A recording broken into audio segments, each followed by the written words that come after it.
Esa palabra que jamás asoma a tu idioma cantado de preguntas, esa desfalleciente, que se hiela en el aire de tu voz, sí, como una respiración de flautas contra un aire de vidrio evaporada.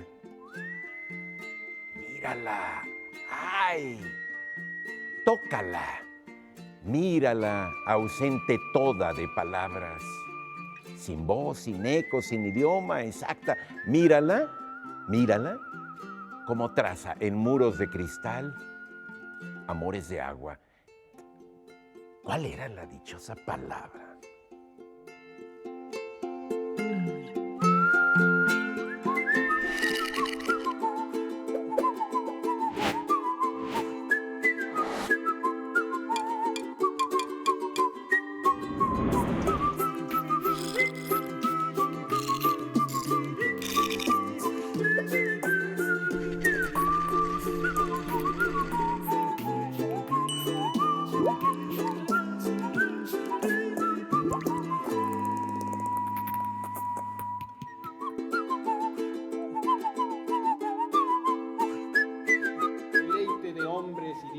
Vívida Venus, que bajo rodantes constelaciones, las mares mil navegadas, las tierras henchidas de brotes, haces bullir, que por ti todo ser que vida conoce, cuaja en el serlo y sale a ver la luz de los soles. Con esta invocación a Venus, contra un aire de vidrio evaporada, comienza el poema de Lucrecio del que hablábamos aquí la semana pasada, de Rerum Natura. El abate Marchena tradujo este título como Sobre la naturaleza de las cosas. Agustín García Calvo, cuya traducción acabo de leer en voz alta, lo traduce simplemente como sobre la realidad. Miento, simplemente como de la realidad. Y la realidad es que esto es la dichosa palabra. Soy Pablo Baullosa, buenas noches. Como a tantísima gente, a mi padre lo hechizaba la pintura y los grabados de don Francisco de Goya y Lucientes. Pero él le fascinaba también una anécdota famosa del final de su vida. En 1824, cuando se gestaba un nuevo tumulto, una nueva revolución en contra de Fernando VII, Goya, que incómodamente seguía siendo el pintor de la corte, prefirió irse a Francia, dizque a tomar los baños. La mera verdad es que quería ir a París a ver el carro de heno de Constable y también la balsa de la Medusa de Jericó, que estaban causando un gran revuelo. Pero unos 3 años después, en Burdeos, escribió esta carta que terminaba diciendo: este hombre tan entusiasta, tan animoso, tan interesado de todo, escribió: ya no puedo ver, ni oír, ni escribir, y menos pintar. Solo me queda la voluntad, pero de eso tengo en abundancia. Soy Germán Ortega Chávez, ¿cómo les va? Muy buenas noches. Bueno, pues aquí estamos en la dichosa palabra. Qué bueno, caray, porque hay gente que ya no está ni en la dichosa ni en la palabra. Y nosotros todavía seguimos en ambas. Bueno, vamos a platicar. Hoy no está Laura, pero estará la próxima semana. Sí, lo digo para que nuestro rating no se desplome. Ah, sí. Ustedes no se preocupen, imagínense a Laura, que para eso la tienen ya en la memoria, y entonces hagan un juego entre la visualidad y las imágenes mentales. Es que esta ha sido realmente una semana extraordinaria de hablar de libros en todos lados, en las distintas estaciones culturales e incluso no culturales, sino comerciales. Ha estado presente la Feria del Libro de Guadalajara. Por allá anda Laura y por ahí estuvimos nosotros en Canal 22 también. Bueno, preguntamos en las redes sociales. Quiero decir una cosa. El poemita con el que comencé es de José Gorostiza, de uno de los que no es muy famoso, que se llama Del poema frustrado. Se llama Épodo. Así es. Épodo. Porque una cuestión que tiene Gorostiza es que él como buen poeta, profetizaba la dichosa palabra y decía, ah, caray, esa palabra que jamás asoma, es decir, la palabra que tenemos en la punta de la lengua. Y eso es ese impulso, esa necesidad de expresar que, bueno, ojalá que nosotros contribuyamos a que se expanda, pues. Y que ¿no? además es el gran ensayo para Muerte sin fin, ese poema ese del época. poema Sí. frustrado, ¿no? Preguntamos en las redes sociales. Las redes sociales es una especie de telaraña que nos atrapa y cada vez nos va a atrapar más. Si leer es uno de los verbos importantes de tu vida, ¿cuáles están antes y después? En otras palabras, ¿qué te gusta apenas más y qué te gusta apenas menos que leer? Una pregunta muy delicada. A ver, ¿tienes alguna, Pablo? Alexis Murillo dice, apenas menos discutir, o sea, si le gusta discutir. Sí. Y apenas más dormir, soñar. Daniel Ortiz nos dice, curiosamente dice, bueno, apenas menos comer, apenas más comprar libros. O sea, le gusta más comprar libros que leerlos. Y yo lo Así apoyo, es. ¿eh? Yo creo con Lipovetsky que el consumo no necesariamente es malo. Hay una enorme satisfacción no, cuando compras algo, cuando Claro. estrenas, aunque sea, no sé, un lápiz. Millones y millones de personas lo comprobarán esta Navidad, darán fe de eso que está. Darán fe de eso. Sí. Y Jorge Bernal dice, más que leer, romper la piñata sin oro ni plata. Y menos que leer, saber que no rompí la piñata. Tiene una coherencia grande. Aquí Bueno, Mario Casillas, no me voy a permitir leer otra. Mario Casillas dice, apenas más, si pudiera estar con mi novia, claro, si tuviera. si tuvieran- Si Ah, tuviera sí. novia, me gustaría estar más con mi novia que leer, Bueno, ni modo que se consuele leyendo. leyendo. Qué bonito que el que no tiene novia esté pensando en que quisiera estar más con ella. Sí, cuando sí, no está. cuando no está. Bueno, es una actitud muy amable de su parte. Nos pregunta Martín de la Fuente, en teoría, ¿una teoría qué es? ¿Algo sólido o algo vago? La palabra teoría, pues teóricamente vamos a ver qué. Bueno, eso es interesante porque en realidad, digamos que es una de esas palabras que significa cosas totalmente distintas dependiendo en qué contexto la uses. Es decir, en un contexto científico, una teoría es algo bastante sólido.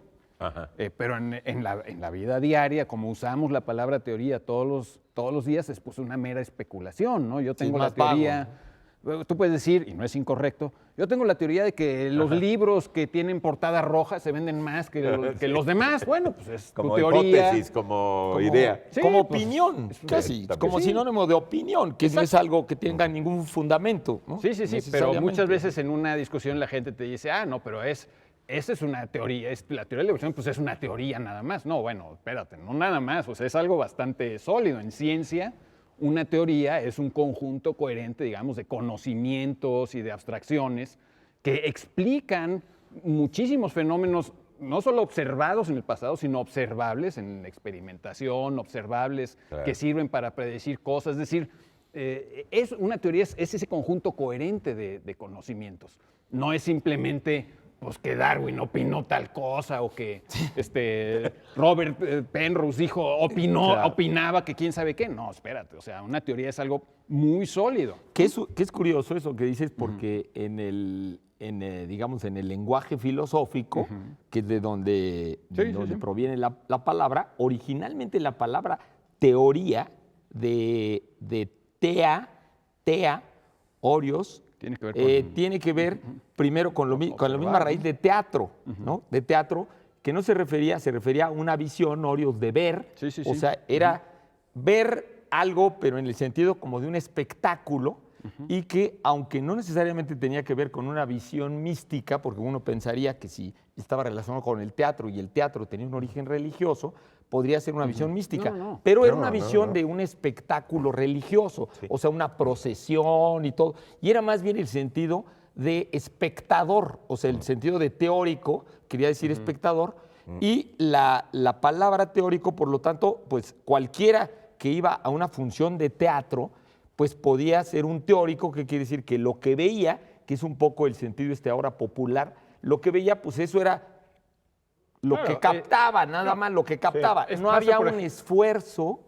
constructivo mental hasta que llegó Aristóteles, ¿no? Lo que ocurre es que, digamos, la ciencia recurre a términos pues, del uso diario. Claro. O sea, en física hablas de fuerza y cuando hablas de fuerza o de energía, no te refieres a lo mismo que cuando estás en la mañana desayunando y hablas de tengo mucha fuerza, hoy tengo mucha energía. Pues, o sea, ¿qué significa tengo mucha energía? ¿No? Oye, me quiero ir a fuerzas. Me quiero ir a fuerzas. O sea, son palabras que significan cosas distintas. Ahora, que todas vengan de metáforas, pues finalmente somáticas, y mientras más atrás te vas, pues más somáticas son, es decir, en el sentido de que se refieren a cosas corporales, ¿no? Incluso las más grandes abstracciones tienen que ver con cosas pues, de tu cuerpo físico, ¿no? La palabra idea viene de un verbo griego que significa yo vi, o sea, tener una idea hoy es otra cosa, pero en su momento significaba pues tener una visión, ¿no? O sea, imaginación pues también tiene que ver con visión, ¿no? Sí, yo un poco... Teoría, de hecho al latín pasó como contemplación, en fin, ¿no? Entonces, ¿es algo sólido o algo vago? Depende en qué contexto lo de uses. don Martín. Depende en qué contexto lo y un uses, poco, ¿no? como decía Pablo, depende del contexto. En el sentido popular pues es algo vago, pero y un poco para subrayar lo que tú decías, era para que la palabra empieza a deslizarse del sentido original que dicen los filósofos que tenía, que era simplemente la alegría de observar algo. De esa alegría de observar algo, cuando Platón empieza a utilizar la palabra teoría para decir la visión de las ideas abstractas, luego viene Aristóteles y Aristóteles utiliza la palabra teoría ya más en el sentido de un esfuerzo de pensamiento constructivo, en el cual, como tú decías, debe haber ya la confrontación, la prueba, la De hecho, estructuración. Voy a irme a la dichosa palabra. En teoría tenemos que cumplir con los tiempos. Entonces, aunque no lo hagamos en la práctica, ¿verdad? Y yo tengo una anécdota sobre teoría, pero primero digo la lechosa palabra. La lechosa leche. Palabra. Qué bonito me salió eso. Sobresellado que guarda en su interior una noticia que no debe hacerse pública hasta un momento determinado y bajo ciertas condiciones. Por ejemplo, el que contiene el nombre completo de quien participa en un concurso bajo seudónimo. Todos los poetas que manden ya saben cuál es. ¿Sí? Masa de cabello aglutinado que no puede desenredarse, barra vertical que surge de la cabeza de figuras musicales como la blanca, la negra, la corchea, la semicorchea, la fusa, la semifusa, la garrapatea y la semigarrapatea. Qué bonita definición, tiene como varias dichosas palabras. Es que la garrapatea y la semigarrapatea son bueno, fantásticos. pero ahorita la desglosamos. A la hora de volverla a leer no hay que leerla completa porque vamos a llevarnos todo el programa en la... De acuerdo. A ver, perdón, Pablo. Tenemos de César Aira Las noches de Flores, Flores con mayúscula, de la inagotable imaginación de este notable escritor. Es una cortesía de Penguin Random House y también tenemos una suscripción anual a la revista Este País, que en su más reciente número trae, entre muchos otros artículos, una nota muy interesante de Verónica Murguía sobre Harry Potter, más vale tarde que nunca, y un fragmento del diario de María Luisa Puga. ¿Te acuerdas cuánto leíamos a María Luisa Puga? Un poema de Alberto Blanco, otro de Pedro Serrano, en fin, muchas buenas cosas vienen en la revista Este País.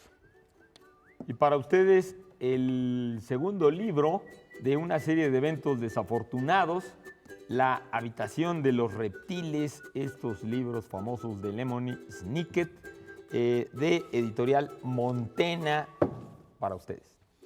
Y tenemos de Civitatis, de nuestra amiga Socorro Arce, que se ha metido a editora, La Virgen Rota, de Ramón Gil Olivo.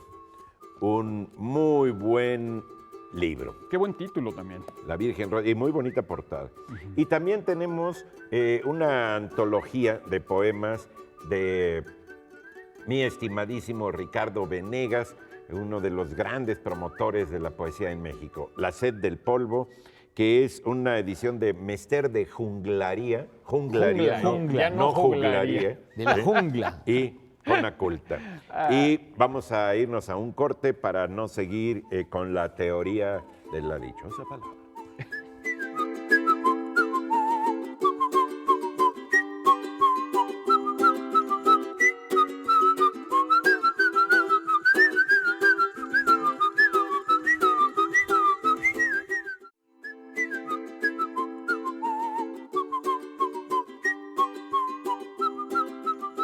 Bien, pues en teoría, al menos en teoría, hemos vuelto a la dichosa palabra. Y Eduardo Casar quería añadir algo sobre esta palabra, teoría. Porque y tú lo mencionaste. Hay un verso en Muerte sin fin que dice, y vemos pasar la airosa teoría de una nube.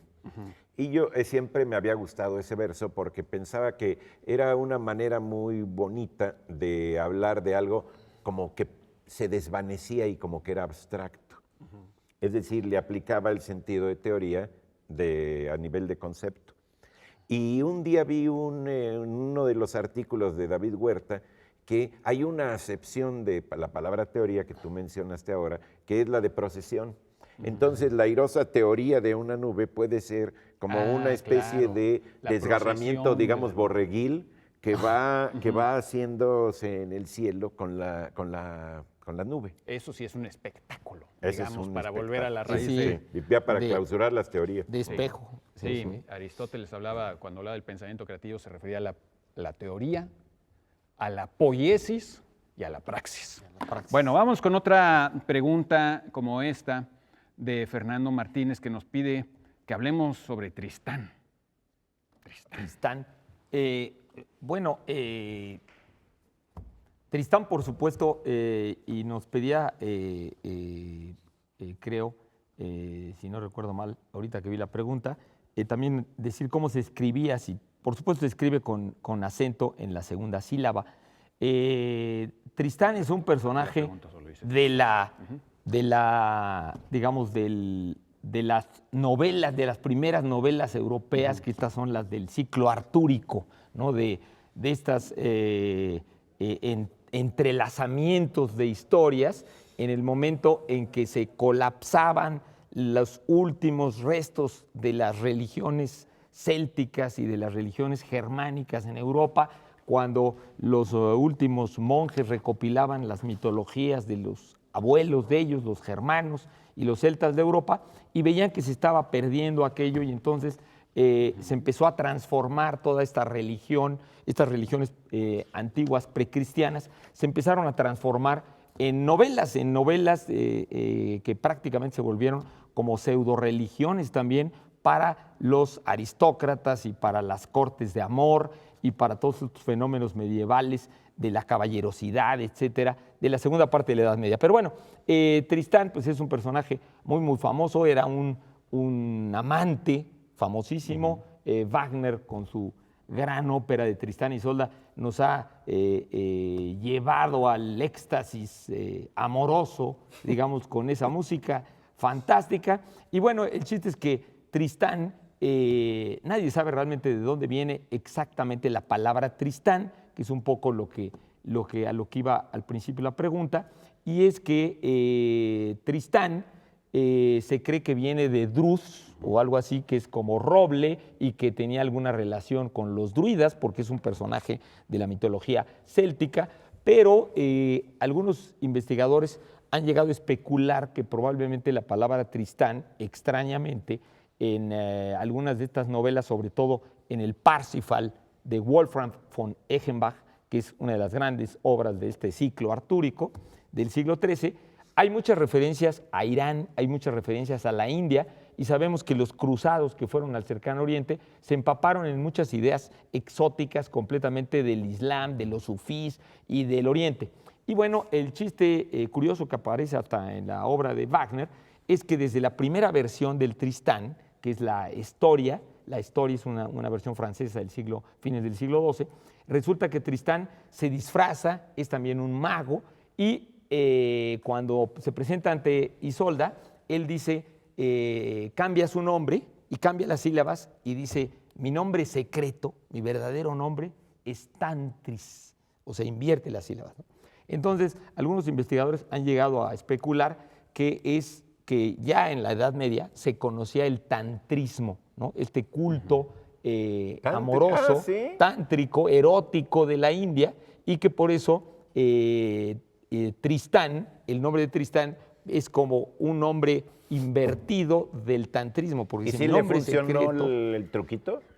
pues es el mero amante por excelencia de Isolda, y son los grandes amantes, y de hecho Denise de Rougemont hizo en El amor de Occidente, pues prácticamente toda una construcción teórica de que nuestro concepto del amor proviene fundamentalmente de esa leyenda, ¿no? de Tristán y Isolda. Sí, o sea, sí. no quiere decir que yo coincida con eso, pero Denise de Rougemont dice que todo nuestro concepto del amor viene ¿Y por de qué? Tristán y Porque Isolda. la leyenda, ¿qué tiene de particular? De que es un amor que se construye a base de que cuando se acercan los amantes y se prende el amor, en el momento que están ya más a punto, se separan otra vez. Y por alguna razón vuelven a Se llama- separarse y entonces sueñan Pues, con eso es volverse como a ver sea, una y luego se telenovelas, vuelven como a ocurre en las acercar. telenovelas y además es un amor Sí. prohibido, ¿no? Y es un amor prohibido porque Isolda es la esposa y la prometida primero y luego la esposa del tío de Tristán. Y Tristán Digamos- se supone que la conoció tratando de llevarla a su tío para que su tío se casara con ella. Y eso Acabas tiene de todavía describir Mark, muy bien una otros- cosa que se llama interruptus. Exactamente. No, se Que llama el amor- telenovela o melodrama. El amor, Que claro, se el llama amor. el amor en Occidente. ¿Por qué? Porque, digamos, incluso, voy a ir más lejos, pero digamos, en Occidente tenemos esta idea del amor como una conquista. El amor no es algo que, o sea, por ejemplo, en el Oriente, donde te escogen a la esposa o te escogen al esposo, pues simplemente ahí tienes que construir tu amor y se acabó. Sí. Pero entre nosotros existe al menos la idea de que tienes que conquistar el amor o que el amor debe vencer sus dificultades. Y esto crea, digamos, tiene implicaciones o puede tener implicaciones de otro tipo ideológicas muy grandes, ¿no? O sea, Claro. esta idea en Occidente de que las cosas tienes que obtenerlas, luchar por ellas, conquistarlas, que es muy distinta a una idea del Oriente donde tienes que aceptar las cosas, ¿no? Digamos, entre la aceptación y la conquista, esas son Y también eso es lo de dos Denise de visiones muy Rougemont, distintas. eso es lo que Bueno, no, lo plantea. Bueno, de, es lo una de de las Denise cosas de que plantea, Rougemont, pero vaya. sí, lo de Denise de Rougemont Es es la que idea el del amor, amor caballeresco que viene de ahí, si se logra y permanece, o sea, de que vivieron Ya no felices tiene para siempre, historia. no tiene chiste. No que el tiene amor, historia. para que se permanezca, hay que Sí, sí, acercarse y alejarse y creer que se va a perder el amor y otra vez entonces el amor Sí, se sí, sí. intensifica. Claro, que y es se una separan los telenovela, amantes se y trata de juntan. eso. es- Los es la amantes se telenovela. juntan, se separan, se porque juntan, si se no, separan. Sí. en la permanencia, esa es la Y la- felicidad. Claro, no y tiene la historia. prueba- La felicidad no tiene historia. ¿No? La prueba de eso es que las telenovelas terminan cuando se casan. Claro. Sí. Se acabó. Es Bueno, y decir, los todo lo cuentos que de era hadas. conquista y Los bronca cuentos de hadas. sí, Y sí, vivieron sí. felices para siempre jamás. Se Porque juntan de los ahí, amantes claro. y vivieron felices para siempre jamás. Ya no hay historia. Y Ya no hay entonces nada ya que hay contar. historia. ¿no? Sí, ya, ¿para qué te metes, verdad? Claro. Si no te sabes regresar. Claro. Pero imagínate si. Bueno, vamos a la dichosa palabra. Muy bien. Sobresellado que guarda en su interior una noticia que no debe hacerse pública hasta un momento determinado y bajo ciertas condiciones. Masa de cabello aglutinado que no puede desenredarse. Creo que. Voy a dar una pista, perdón. que Sí, la sí, diga, sí, dala, pues. Creo que esta definición ya la explica. Digamos, ya la dije. casi, Bueno, ¿no? y para ustedes los clásicos siempre están acá con nosotros y tenemos de Homero la Odisea en esta extraordinaria versión de Alianza y es una cortesía del péndulo para ustedes. Sí, ya ven que hay dos Homeros, el famoso y el otro, ¿no? El mero mero. Sí, Homero Simpson, el famoso, y luego Digamos, el Sí. sublime y Sí. el grotesco. Este es el- Bueno, y tenemos también un acontecimiento porque es la poesía completa de Francisco Cervantes, de la editorial Caligrama de Miguel Aguilar Carrillo, allá de Querétaro. Es una muy, muy buena edición. Francisco Cervantes era queretano. Era de Querétaro y era además un magnífico traductor del portugués al español. Incluso hizo poemas como en portuñol, digamos. Portuñol, o sea, sí, que donde es- mezcla el sí, portugués como el y Spanglish. español. Exacto. Ándale, sí. ¿no?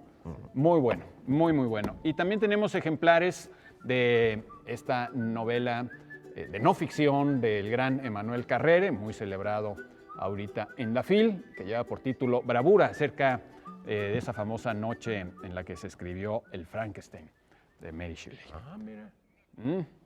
Y vamos a otra palabra que vamos a ver si nos da tiempo de hacer o no. Eric Pliego nos hace una pregunta muy peculiar. Quiere que hablemos acerca de la angustia ante la pregunta ¿qué tal? La angustia insoportable acerca cuando alguien te dice ¿qué tal? Es muy ¿Qué interesante tal? eso. ¿Qué tal con la pregunta? ¿Qué tal?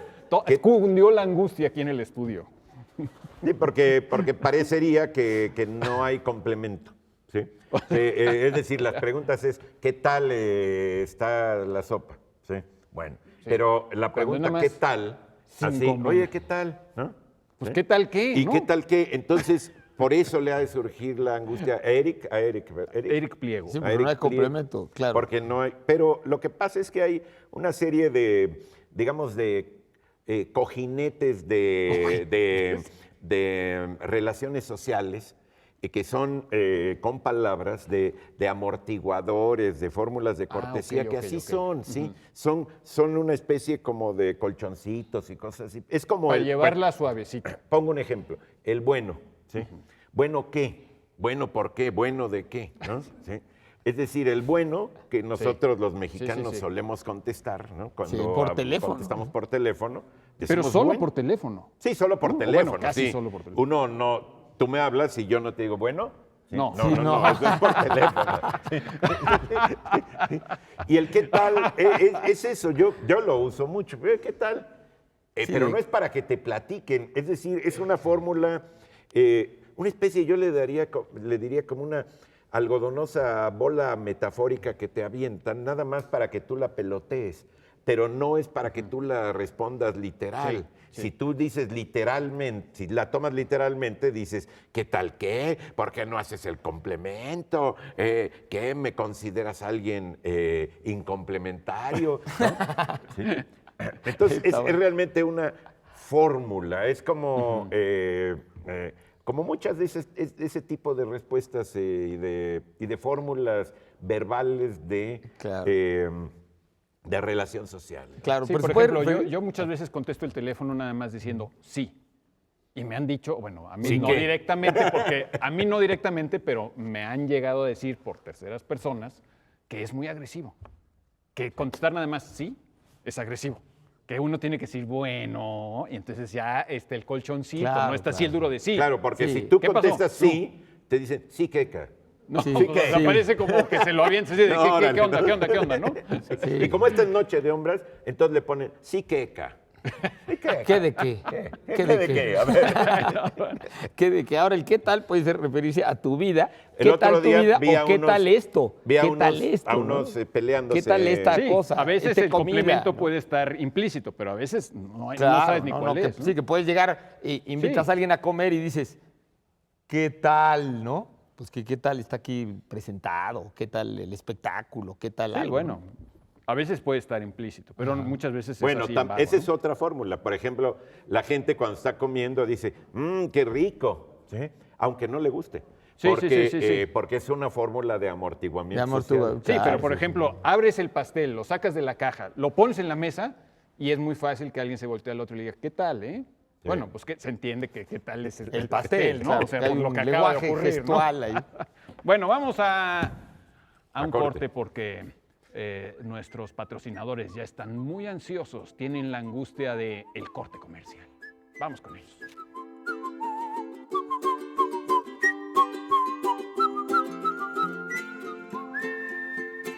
El tutú se ha vuelto una pieza icónica para la danza clásica.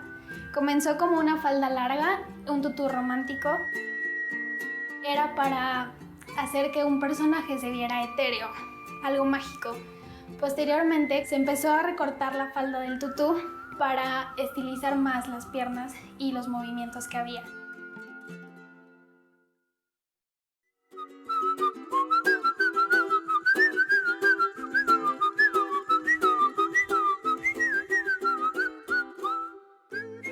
Noche de hombres, aquí seguimos porque Laura está en la FIL de Guadalajara, como debe de ser. Aquí nosotros manteniendo el estandarte alto de la dichosa palabra. Bueno, nos pregunta la maestra, así pone, maestra Rubí, ¿la ironía es una cualidad o un defecto? Bueno, pues ahora buena parece pregunta. que hay que andar respondiendo como disyuntivas. Sí, Vitales, ¿no? a lo mejor porque como éramos tres dijeron, a ver, Ahora, que tomen posición, que se posicionen en la dichosa Que palabra. se posiciona. Bueno, a ver, puede ser las dos cosas. Bueno, no sé si puede ser las dos cosas. Se puede entender como las dos cosas. Digamos, incluso si vas al diccionario, pues creo que una de las primeras acepciones de ironía debe ser burla o y en el uso puede confundirse hasta con el sarcasmo. Yo creo que son cosas muy distintas, pero en el uso cotidiano mucha gente piensa que la ironía es como andarse burlando de los demás sin piedad, ¿no? Y yo creo que sí hay que distinguir entre la ironía como, digamos, este uso cotidiano, donde puede ser pues como un defecto de algunas personas irónicas que no se toman nada en serio. Yo creo que dependiendo de la situación hay que tomarse las cosas en serio o no. Pero hay una acepción de la ironía, no solo en la literatura o en el arte o en la filosofía, sino incluso en el diccionario, que dice que la ironía es cuando dices algo pero hay que entender otra cosa, o más bien cuando uno tiene que distinguir entre lo que superficialmente dicen las palabras y lo que dicen realmente en un sentido más profundo. Y yo creo que ahí es donde empieza a ser muy interesante la ironía. La ironía en la literatura y en la filosofía es una gran cualidad, Sócrates, ¿no? ¿no? Sócrates Se habla de la ironía ironizaba. socrática, ¿no? Pues la frase Con los clásica de sofistas, ¿no? Sócrates de yo solo sé que no sé nada, etcétera, pues obviamente es una frase irónica, ¿no? Sobre todo dicha por Sócrates, porque cuando Sancho Panza dice solamente me falta la cola para ser un asno, bueno, también hay ironía, pero de otro tipo, ¿no? Ahora, en el Quijote, por ejemplo, es inconcebible sin la la cantidad ironía. de ironía. Y no solamente la parodia, la ironía es cuando entiendes las diferencias entre lo que está diciendo Cervantes con las palabras, pero lo que está dando a entender. Y esas diferencias en la De literatura nivel. es vital. Las palabras pues tienen una limitación y muchas veces lo que sugieren las palabras, aunque no lo digan, es muchísimo más importante. Y distinguir entre lo que, por ejemplo, hay una gran ironía en el Quijote constantemente entre los planos de la realidad, o distinguir entre lo que tú como lector sabes, pero sabes que un personaje no sabe, o sabes que sí sabe. Y todos esos juegos son irónicos. Y eso es absolutamente fundamental en la literatura. Yo creo que en el pensamiento también es una gran cualidad.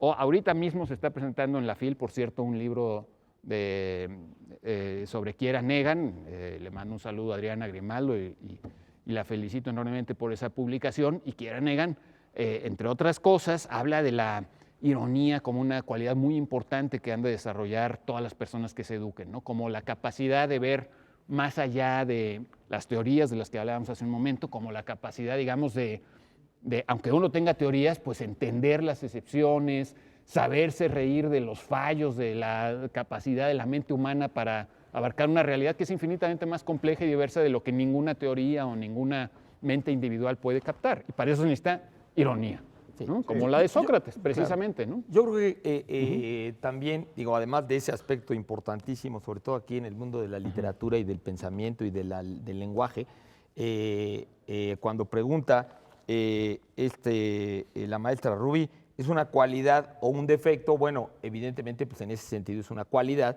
pero si nos vamos al terreno, cuando dice defecto, ahí me pongo a pensar, en defecto probablemente esté pensando ella como maestra en un aspecto como virtuoso ético, ¿no? Como virtuoso ético. Y pues también por otro lado, ¿no? Los filósofos como Spinoza decían que la diferencia como virtud ética entre ironizar y el humor es que el humor siempre te ríes de ti mismo, en cambio ironizar a lo mejor estás a veces ironizando de otros, te estás en parte burlando de otros. Entonces, bueno, no sería el caso de la ironía socrática, no, claramente. No, por eso, pero a lo que voy es que podría haber este otro deslizamiento cuando aquí dice un defecto, porque claramente si no sabes ironizar en literatura, pues no es que sea un defecto, Bueno, sino simplemente es una falta de manejo de una herramienta, ¿no? sí, Y también ahí tiene mucho que ver con, es como las comparaciones. Dice la gente que las comparaciones son muy malas, ¿sí? Sí. Sobre todo lo dice cuando en la comparación sale perdiendo, ¿sí? la persona que lo está Sí, sí, diciendo. sí, sí, sí. Claro, sí. La cuestión con la ironía, bueno, es un defecto cuando están ironizando sobre ti, ¿sí? Pues sí, tú dices, ay, no, que no. Sí. sí. Pero es un arte de interpretación muy impresionante, porque hay un texto que se llama Retórica de la Ironía de Wayne Bott, uno de los críticos literarios norteamericanos más ¿Cómo se escribe interesantes. Wayne, Sí, pero bot.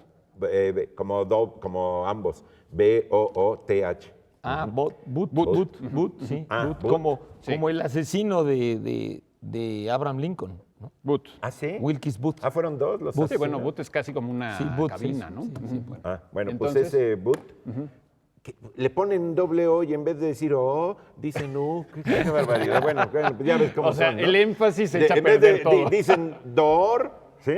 Con no, y doble O. Sí, no, bueno. Y luego dicen poor con pobre, ¿no? Sí, No, no. bueno, En fin. esa es bronca del inglés, qué barbaridad. Bueno. El problema con la figura de la ironía es que no hay una formalización verbal que la pueda detectar. Es decir, la ironía es pertenece mucho a la pragmática para saber en qué sentido se dice. Tiene mucho que ver con un tono, pero también podemos ver una ironía, digamos, en términos textuales, que no tienes el tonito de, ay, qué bonito peinado. ¿Sí? Sí. Cuando Claro, tú en la dices, vida horrible. diaria, digamos, la entonación te da la entonación la te da pista. ironías, pero en un texto no. Y entonces es realmente una figura muy jabonosa, muy escapadiza, muy difícil de asir. Sí, A mí me gustaría añadir dos cosas. Primero, sí hay que distinguirla del sarcasmo, ¿no? Incluso la palabra sarcasmo tiene que ver como sarcófago, con la carne, cuando literalmente te comes al otro, ¿no? Ese es el sarcasmo, cuando hieres al otro. Exacto. ¿No? La ironía no tiene esa connotación. Claro, y la el sarcasmo palabra como más antropofágico. Sí, ¿no? pues Sí, viene que de lo come, la lo carne, agredes literalmente más, ¿no? estás hiriéndolo en la carne al otro, ¿no? En la ironía no hay para nada esa connotación. De hecho, viene del nombre, de un nombre de un personaje que solía aparecer en la comedia griega tardía, ¿no? Yo me acuerdo, por ejemplo, de Aristófanes, que por cierto es hilarante. En alguna de sus comedias sale un general que empieza a decir que ha hundido y ha derrotado ejércitos y no sé qué, y está al lado su sirviente, y su sirviente, después de que este cuate cuenta todas sus hazañas, el sirviente dice, y entonces desperté.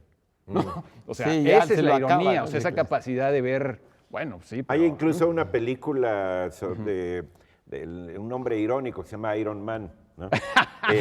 Esa de Iron Man. Pues, Sí, un muy superhéroe, grande. es un superhéroe. Es un superhéroe, Es un porque el superhéroe. cuate hace Claro, unas claro. barbaridades con eso, ¿no?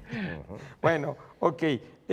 Nuestra dichosa palabra del día de hoy, decíamos, a ver, sobresellado que guarda en su interior una noticia que no debe hacerse pública, masa de cabello aglutinado que no puede desenredarse, barra vertical que surge de la cabeza de figuras musicales como la blanca, la negra, la corchea, bla, bla, bla. Ok, a ver, para los que contestan. Tenemos una publicación del Colegio Nacional de Manuel Martínez Báez, que es quien hace todo el texto. Es un texto muy interesante de Jean-Henri Fabre, Recuerdos entomológicos, la vida maravillosa de los insectos. se antoja. Por la vida maravillosa de las abejas, ¿te acuerdas? En fin. Y de la gran Sara Sefcovic, a quien yo siempre le agradeceré ese libro increíblemente devastador que se llama México, País de Mentiras. Tenemos su más reciente título, Vida y Milagros de la Crónica en México. Se antoja enormemente. No es una antología, es como una crónica. Un de la ensayo, crónica. como un ensayo. Es un ensayo sobre la crónica en México. Y para ustedes estos dos libros de editorial Malpaso, los dos, Tumulto de Hans Magnus Enzensberger. No, bueno, por cierto, hay un poema de Efraín Huerta donde habla del gran Magnus, se refiere a este Hans Magnus Enzensberger. Enzensberger. Sí, Muy famoso en los Enzensberger. 70. Sí, Es sí, un gran, muy gran- famoso. Memorias de una revolución imposible.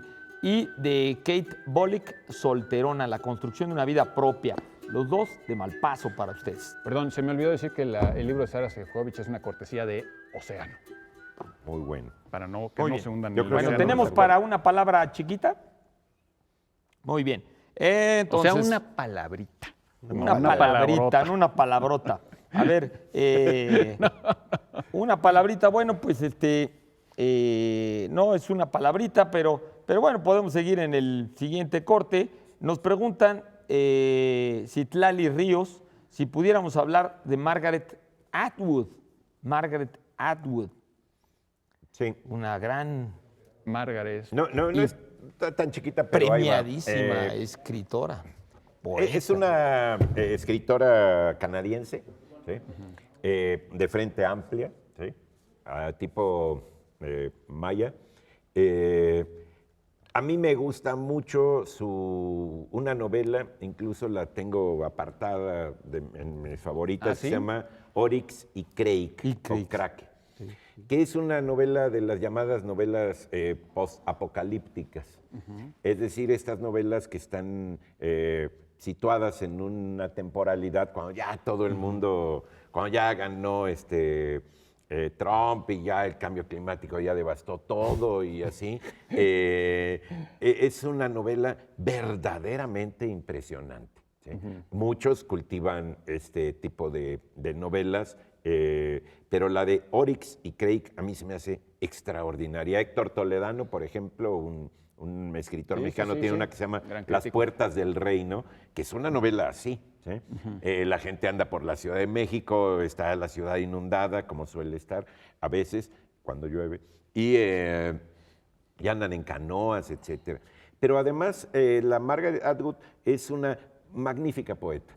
Tiene un libro que se llama Los diarios de Susana Moody, que digamos, hace una como reinterpretación de un texto que usan mucho en Canadá para cuestiones de historia de Canadá, de la cuestión fundacional de Canadá. Y en Hiperión, ese está en pretextos, y en Hiperión hay uno que se llama Juegos de Poder, que son unos poemas, digamos, de la relación de pareja con la idea de poder, verdaderamente devastadores. Sí, sí. ¿Ah, sí? Sí, buenísimos, Sí, sí, buenísimos. yo he visto. En Hiperión. En Hiperión. La de Hiperión es una joya. A mí tiene otros textos, algunos se han hecho. Daño Corporal es una novela, Chicas Bailarinas, tiene cuentos, se ha adaptado al cine. Algunos de sus textos. Siempre la candidatean para el Nobel, pero no ha salido, ¿no? Se queda en los precandidatos, como le pasó a... Ya sabemos a quién, ¿no? Sí. Y así, ¿no? Pero como poeta es una poeta extraordinaria. Y un personaje multifacético y que además una digamos, luchadora por contra el cambio climático y por la naturaleza, defensora de los pájaros, muy también comprometida con la identidad canadiense.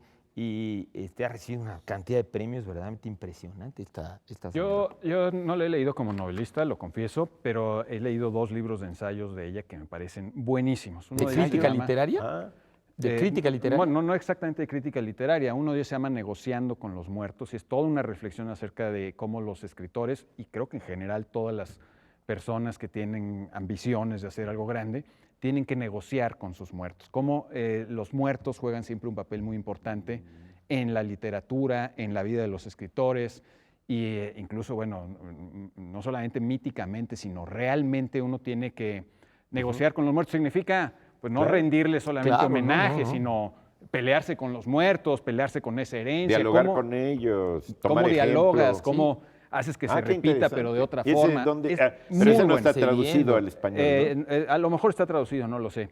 Y hay otro que también es muy bueno y que además fue muy oportuno en su momento, que lo publicó en el 2008, en el año de la crisis económica, que se llama Payback, y más o menos se traduciría así como retribución, el lado sombrío, ¿no?, de la riqueza. Sí, de venganza, de retribución del dinero. Sí, como lo que te devuelve una inversión, ¿no? Pero no dirías la venganza de la sociedad o del mundo. Y esa es una reflexión bien interesante sobre el papel de la deuda y del hecho de estar endeudado.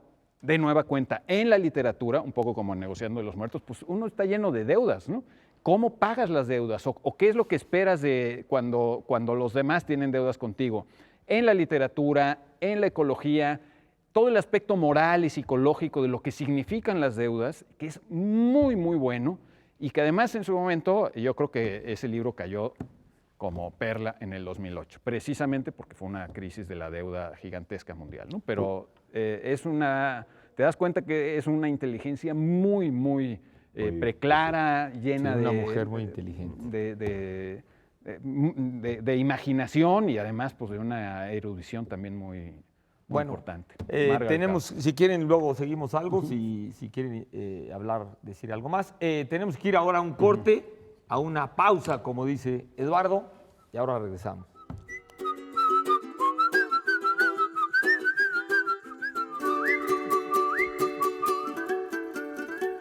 Tengo en mis manos un libro de ciencia política en el que se aprende mucho acerca de la historia universal y acerca de cómo funcionan las sociedades y de cómo funciona el mundo económico. La tesis central de este libro, y aquí no hago más que repetir lo que dice su propio autor, es que son las ideas las que determinan el funcionamiento de una sociedad. El fin de la confusión de Macario Schettino, 200 años de errores interesados que han impedido el desarrollo de México, publicado por Editorial Paidós. Un libro en el que se aprenden muchas cosas valiosas e importantes que nos podrán ayudar a mejorar nuestra realidad.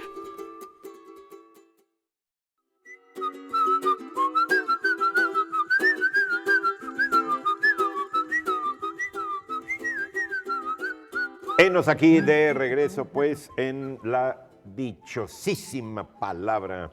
Vamos todavía a responder, a esforzarnos por responder una de sus preguntas, que es la que hace Diego Ibarra. Perdón, yo quiero enviar antes que nada un saludo muy cariñoso a Carolina Ibarra, junto con mis mejores deseos.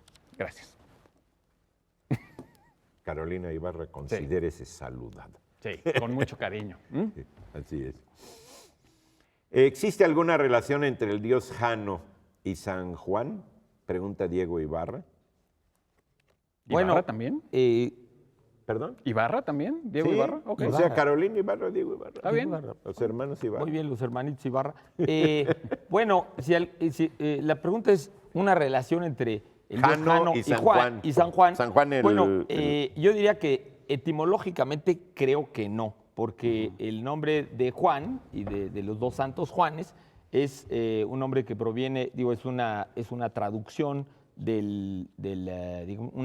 una latinización, una romanización del hebreo Johanán, y el hebreo Johanán viene del dios Oanes mesopotámico, y pues creo que no hay una conexión con el origen del nombre del dios Jano, que es una masculinización de Iano, que era el esposo de Diana o Yana, de Yana, ¿no? O sea, Jano es griego y...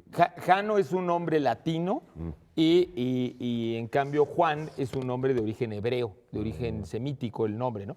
Pero que yo sepa, si hay una contaminación, si hay una cierta contaminación entre el nombre ya después posterior nuestro, la forma como nosotros le decimos a Juan, que era Johanán, a los santos Juanes, si hay una contaminación con el nombre de Jano, porque si hay una conexión de sentido entre el dios Jano y Juan.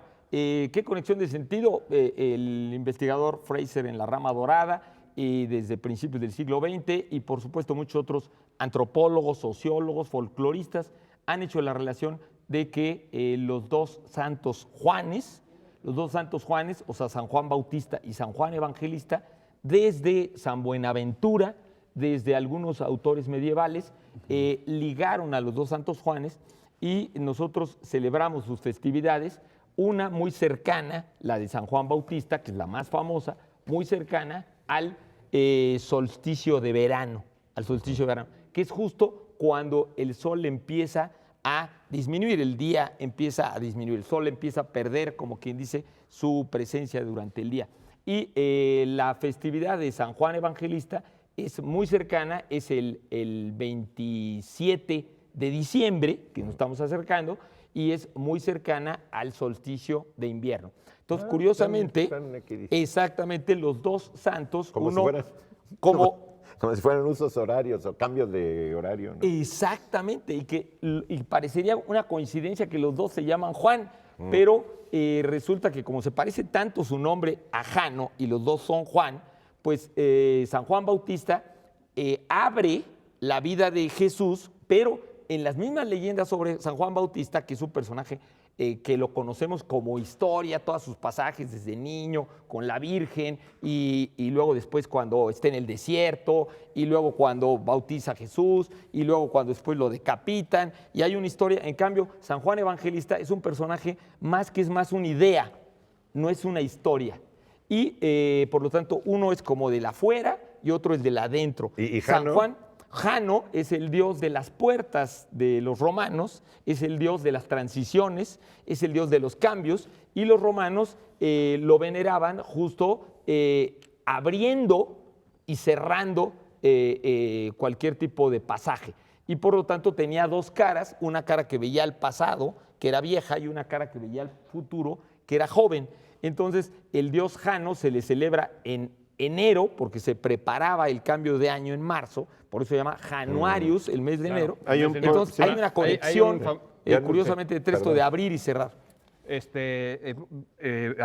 Borges habla del bifronte Jano en uno de sus poemas, dedicado justamente a un busto de Jano, a un busto de piedra de Jano, y luego en ese famosísimo poema de Límites de Borges, que termina espacio y tiempo y Borges ya me dejan, también habla de Jano, pero ya ni siquiera es bifronte, sino cuadrifronte, ¿no? Jano, sí, yo lo acabo para de siempre leer. cerraste alguna puerta y hay un espejo que te espera en vano. La encrucijada te parece abierta y la vigilia cuadrifronte.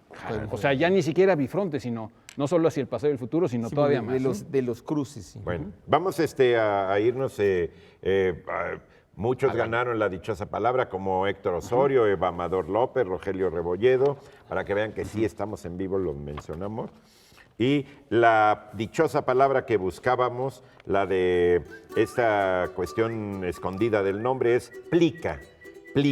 Se explica por sí mismo. Se explica por sí mismo, ese fue lo que decía. Masa de cabello aglutinado, esa yo no me la sabía. El diccionario de la RAE dice que es una enfermedad. ¿Sí? Nomás lo digo. Dice que es una enfermedad. El diccionario de la RAE, sí. Se va a resucitar la onda del reggae. Bueno, bien, por eso bueno, ya nos vamos. Germán Ortega estuvo aquí. Eduardo, también Pablo Bullosa. Eduardo Casar. Y yo mismo. Laura García estará la próxima semana. Sí va a estar, o sea, no se preocupen. Todos estamos aquí, vivitos y sin colear.